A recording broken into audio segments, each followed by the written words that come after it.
I thought it was time to look back at a often overlooked period in Transformers history.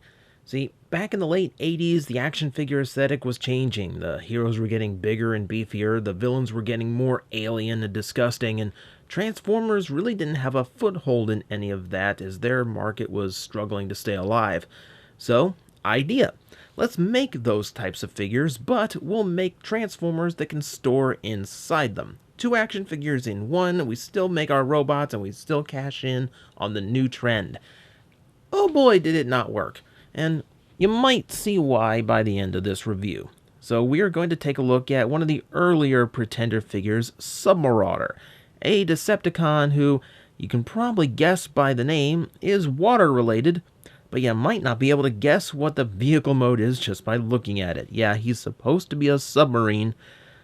He doesn't really fit the bill for a submarine though, does he?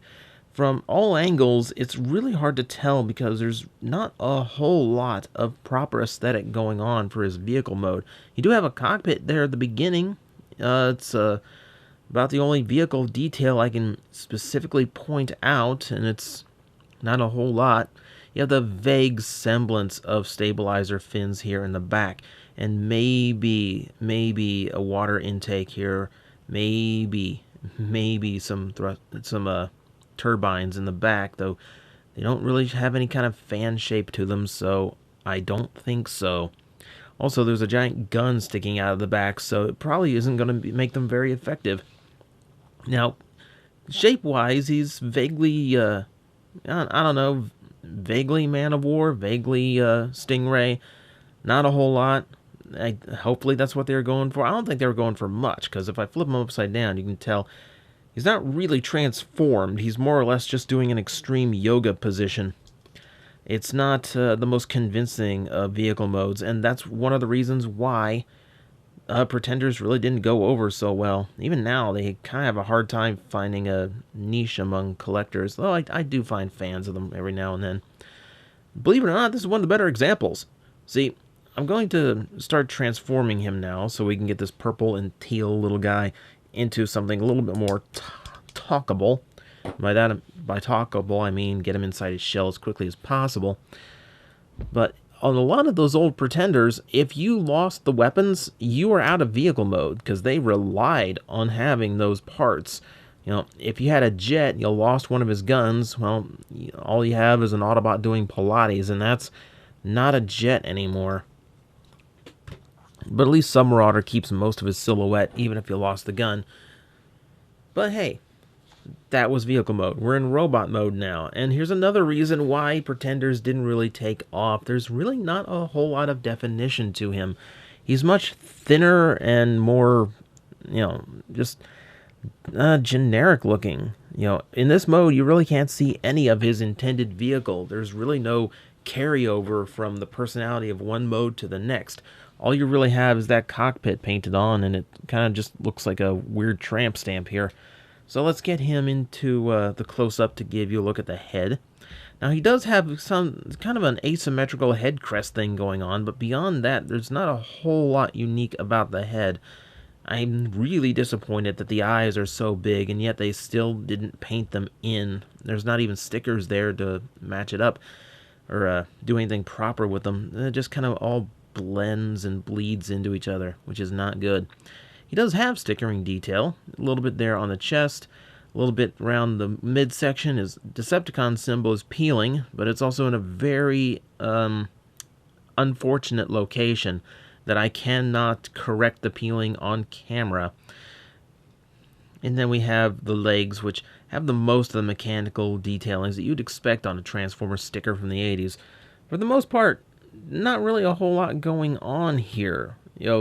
You can see pretty much everything that was the vehicle mode is his robot mode. I'll give him this. He's clean, but he also barely has anything going on. It's just a very standard little robot with not a whole lot of detail to him. That's really kind of unfortunate. But that's just the kind of thing these things did. But we can at least arm him. Well, we can arm him if I don't drop the gun. Professional. So we're going to leave that take in because screw it. And then mount the gun into his hand. And at least this way he has a little bit of firepower. And it's a rather large gun for his body. It's okay. He has a rather large head for his body too. So the two counterweight each other and he can aim fine. But besides that, yeah, that's about all you get for playability in this mode alone. And that's all the transformer there really is to this guy. But of course, Pretender. Oh, by the way, mine has loose knees if you haven't noticed. I should also mention Articulation, since we're going to go on knees. It's pretty self-explanatory. It's all transformation joints. They didn't really add in anything. It's just whatever made him transform, that's what moves. It's all hinges. It's all goes outward, and only the two shoulders going up and down is useful. Everything else is just kind of, it was there. If you want to use it, fine, but it's not meant for that. But hey, speaking of articulation and lack thereof, here's the shell for Submarauder. It's quite the stark difference, and if you saw this thing in a flea market or a thrift shop or something, you'd never be able to tell it was a transformer. It has nothing to do with being a robot in disguise, at least not from, typical appearances. Give you a close-up look of this monstrosity's head. He is very shark-like, but he also has a lot of different detailings to him that are distinctly a little bit more fishy. The gills in the front, of course, big fin in the back. It's more an amalgamation of all things that could be a terror of the sea, kind of all crammed into one. One thing I do give credit for on Pretenders is they have a massive, massive amount of paint. This is all molded in a teal blue plastic, but you can see purple and orange and blue just painted on. You see green going through the legs. Those little before the review, I probably could have told you. I can't think of it offhand. And here's where I really get, look at this. We get turbines in the back here. We get, water jets in the back, in his butt for some reason. That's the kind of detailing I wanted on the main robot. We even have fins more on the back. Barnacles. Thank you. Someone in the comments already said it. I know they did. But yeah, we also have these barnacle details going on. Look, he has personality. He has character. Way more than the robot mode itself, which is kind of unfortunate and kind of backwards. Now, of course, he does have accessories of his own. He's got the sword that fits in either hand. He has this neat little seashell-shaped kind of shield that can fit on either shoulder. The interesting thing about the sword is that the right hand typically holds things better, but that's also because of, for some reason, his hand here looks normal, and then when we look at the left hand, huge, huge thumbnail, which makes it hard to get the sword in there. Which means if I want him to hold both weapons, he kind of has to hold it, the gun in this one, and it's just kind of sagging there. That could just be mine. I don't know. You'll also notice, yes, the belt is a separate piece. A lot of Pretenders had belts that just had to be removed before you could even pull the shell off, but this one does not do that. So we can go ahead and open him up. That's where you can see, the engineering is absolutely basic and non-existent. The shoulders are pretty much the only thing going on here.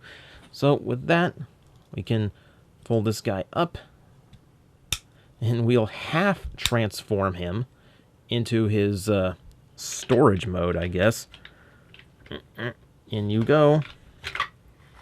And just like that, we now have only one figure.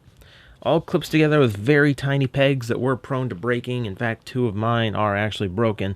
And once he's in there, there is absolutely no real visual trick. The gimmick was just that you pull it apart, and hey, there's another toy inside, which I guess is okay. But the big flaw to these guys, well, aside from that made it a lot more expensive than some figures back then, the articulation, where, yeah, you get this, which is 80s and even early 90s standard up and down shoulder motion. But even in the late 80s, they were starting to move away from this. You had things like G.I. Joe that was hugely popular for having a lot of articulation for their size. And Even the superhero toys at the time were starting to figure out the T-shaped hips and knees that would lead to the better articulation we have today. So even at the time, this was starting to look a little bit dated. So while they did try to capitalize on the action figure movements and trends in the 80s and early 90s, it just did not quite work for Transformers, and it'd be a long time before they even thought of doing anything like that again. By the time we got around to like modern toys, the only pretender that got any kind of modern figure was Skullgrin, and they used the shell as the basis for his toy, not the inner robot, which will tell you just how much the inner robot changed Transformers, i.e., not at all. So that is G1 Submarauder. He's a fairly typical example of how the early Pretenders went. Now later on, they would alter how things done. They figured out ways of making the shell itself transform. The two vehicle modes could combine into one super vehicle. That's where you get your Thunderwing. And then they'd come up with things like Ultra Pretenders and Pretenders Classics and smaller Pretenders that would bring back more of a traditional robot mode look and style, which did help, but too little too late by then. At that point, this was pretty much known to be not interesting for Transformers.